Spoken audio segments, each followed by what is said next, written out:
Hello, welcome to Mental Health. This is Mental Health Fan Edition number 9.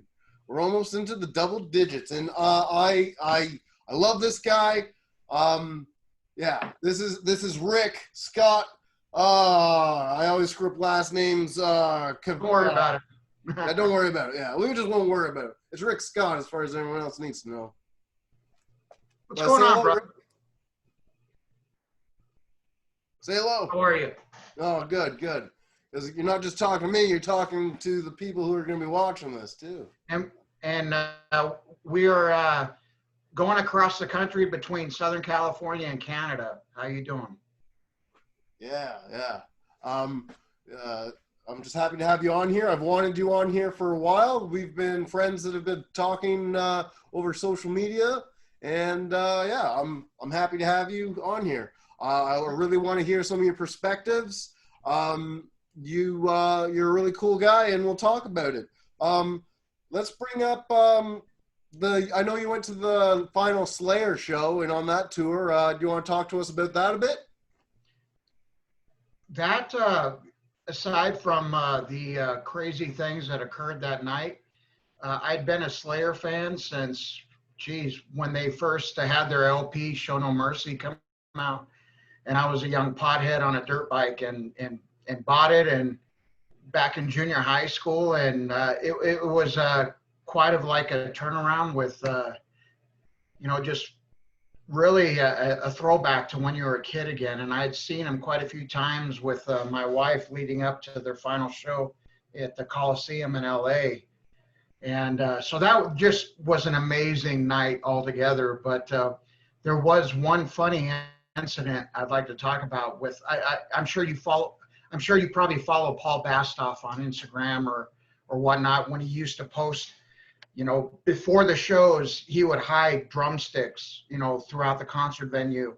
Oh, that's cool. I didn't even know about that. No, that's awesome.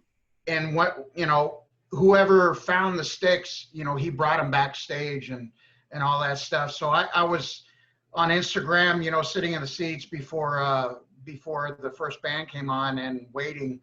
And as soon as he posted the picture, I knew exactly where they were at. And I ran out there to try to find the drumsticks.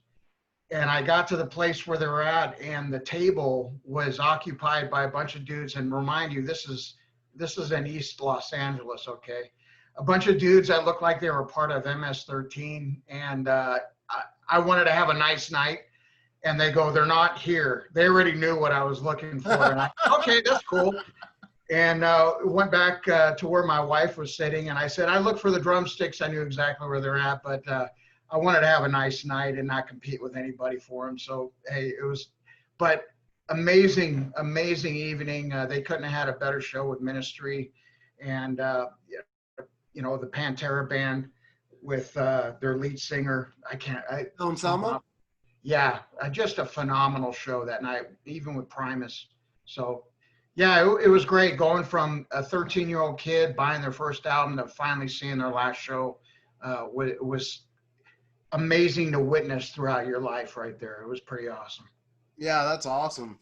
One thing I find funny, like we're talking about like the 80s right there, is like how Kurt Hammett used to be in Exodus. And back then they always used to say, "Death to posers," talking about glam rock. And now that glam rock's dead and gone, all the posers wear Metallica shirts. Yeah, glam rock, I would say, was the dark times of heavy metal right there in the 80s.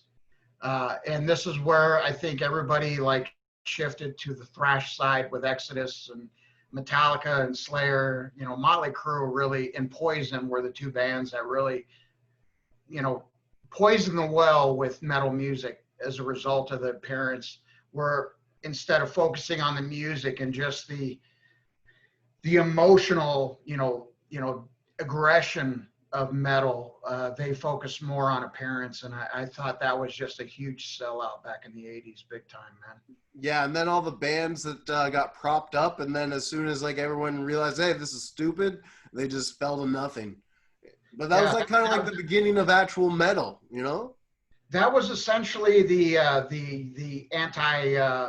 vaccine was grunge towards that right there with the glam metal, and that's what brought on that scene altogether. So Yeah, thrash and grunge were a result of 80s glam and hair metal big time. I'd say my favorite thing to ever come out of grunge was Alice in Chains, which is another Absolutely. reason why I don't like Metallica. After they were making fun of Lane Staley for his heroin addiction, and meanwhile they can't even handle booze. I know I shouldn't be saying that. Acceptance, step one, and everything, but yeah. Oh well. No, I'm a huge fan of one, Alice in Chains, and why they're not in the Rock and Roll Hall of Fame just blows my mind. Them and Nirvana, just huge, just amazing bands right there. Yeah, yeah. Okay, Rick, do you want to say anything about your past, or should I just say, those MS-13 people that you were talking about wouldn't have really known who they were dealing with because you're basically Rambo, right?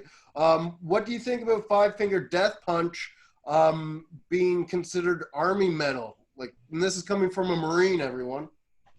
Uh, I applaud their patriotism. I think it's really cool. I mean, I've listened to a few of their songs. I've never really bought their albums and that. And I know that there is a side of the metal community that makes fun of Five Finger Death Punch. But you know what? Just like those that work with the USO and that, if they're there supporting the troops, and God bless them. I mean, at least it's a positive thing where we have so many bands out there in other fields of music that are, anti-American or, anti-military, whatever the case may be. But good for them. If that's their path, then more power to them.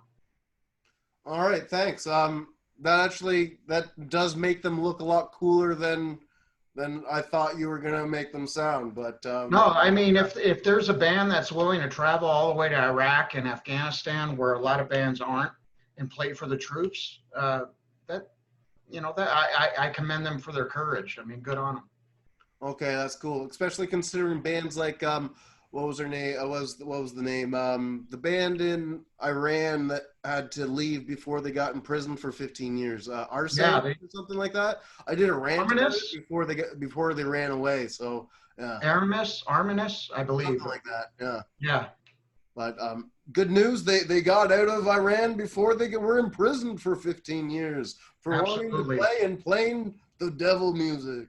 Yeah, and good on them. I really commend the Iranian people for standing up against their regime the last decade, 2 decades. I mean, there's a lot of good patriotic, democratic people over there that are foreshadowed by our media, and it's unfortunate. Yeah, it's really sad. But this isn't political. No, we don't want to go down a politic rabbit hole. Yeah. This isn't political health. This is mental health. Right on. You want to just tell us about some of your favorite bands, and we'll get into your metal history? History? Metal history, I guess, like I was saying earlier, it's more of a calling as a fan of metal. You're drawn to it by some event in your life. And what drew me to metal was my parents' divorce when I was 11 or 12, and Iron Maiden and the Killers album, Number of the Beast, as well as Judas Priest, who I saw on Defenders of the Faith tour in 2000, or I'm not 2003, 1983. You kind of are gifted with that rebellion side right there as a result of life situations. And metal is not something that is a fly by night sort of entertainment prop. It's something where I think once you become a fan, you're there with it for life. And it is a result of some sort of event or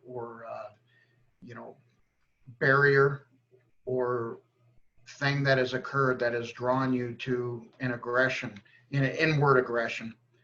And Iron Maiden, Zeppelin. I think one of my biggest favorite bands as a result of learning how to play guitar was Tony Iommi and Black Sabbath. I mean, being grown up in the 70s, I mean, you couldn't have asked for a better, pathway to rock and roll and heavy metal with them with Black Sabbath. They're just phenomenal.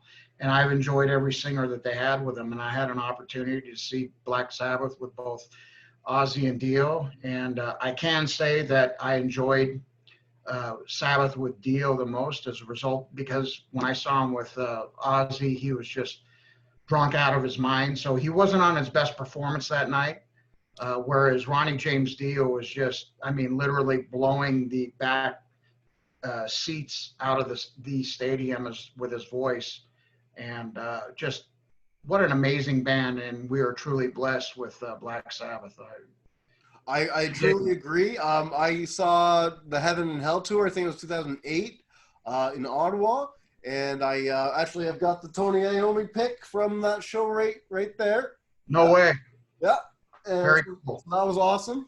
The only thing that I didn't really like about it was the song Heaven and Hell. They slowed it down a bit, and it wasn't up to the full pace. And that's like my favorite song. Like I get in trouble at work sometimes for singing that too loud. Yeah, you know what? But I think they sped up Neon Nights, because that sounded phenomenal. Yeah, that was great. The cool part about them slowing down Heaven and Hell though was when Dio was he had the white light on him and everything, and he's doing all the heaven stuff, and then he's like, "But I'd rather burn in hell," and jumps, and there's got the red light underneath him, and the red light's just showing off every wrinkle in his old man face, and it's just so scary but awesome all at the same time. Yeah. Hey, another thing, another great moment was like you have above you is Megadeth. I was able to see them in Las Vegas, and guess who opened up for them? Motorhead. And I was able to see that group. Tour 4 in 2012 or something like that? This was like 2013, 2014 era. Okay, yeah, because that tour came around 2012 in my hometown. So I saw Motorhead with Megadeth. There was also Luna Coil and Volbeat on that show. Wow, what a lineup. Yeah. But I am blessed to have finally seen, after getting out of the military, retiring, I was able to catch up with a lot of bands that I've always wanted to see growing up, and seeing quite a few bands, unfortunately, before the lead singer or guitarist passes away. And, that was one that I really appreciated, seeing Motorhead, and before Lemmy passed. And as well as Ronnie James Dio. I learned of his death when I was in Afghanistan. And wow, that crushed me right there. Like for me, those years were pretty hard because between George Carlin and Ronnie James Dio, those two deaths, those sucked. Yeah. Sam Kinison. Yeah. But I was able to see him after Desert Storm in Las Vegas. Oh, and wow. 2 months later, he passed, and wow. That's something. Just he's just complete legend. Like when talking about Mark Breslin, the owner of the Yuck Yucks, and how in the early days when Kinison would come around, he would pay them extra to walk the crowd. Wow. Yeah, just legend, right? So that's the big comedy center up in Canada, right? Yeah. Yuck Yucks is the biggest chain of comedy clubs. Awesome. Yeah. Good deal. Yeah. So is there any other awesome concert stories and stuff you want to tell me? Well, I guess my last tour in Afghanistan, I made friends with one of the managers of Metallica, and emailed them, and we're talking back and forth, and I flew a flag for them at Camp Leatherneck in South Helmand. Okay. And I sent it to the band with a certificate there saying this U.S. flag was flown on this date and so forth. And, I was expecting just, a nice email back. But a couple weeks later, my unit and I received a box of just an absolute ton of swag from the band. Cool. Cards, photos, pics, pictures, all kinds of stuff from the band. And so I got the unit together. We took a photo, of the stuff that they sent to us and mailed it back to Metallica. And, we had that posted. But, the metal community with its association and patriotism, towards the military family is pretty phenomenal.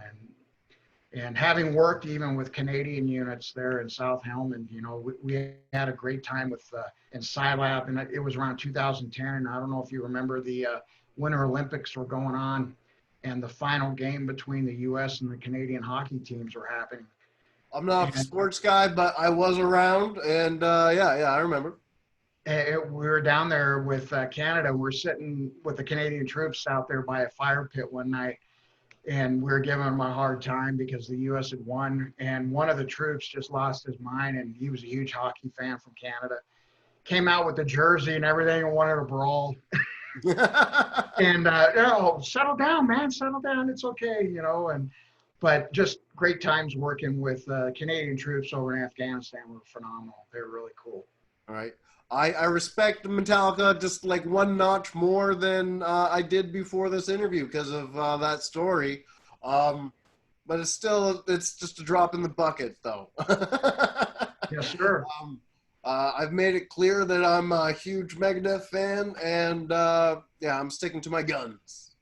No, and so am I. I mean, I don't think there's any reason for, like when we were growing up in the 80s and the 90s, how there was such a, East Coast, West Coast, or, thrash metal, death metal, back and forth. I think the metal community has really come together today, and people are working together. And you see that because so many more festivals have been occurring over the last decade, whereas in the 80s, I mean, you really didn't see, it was very much a 1, 2, 3 headliner show.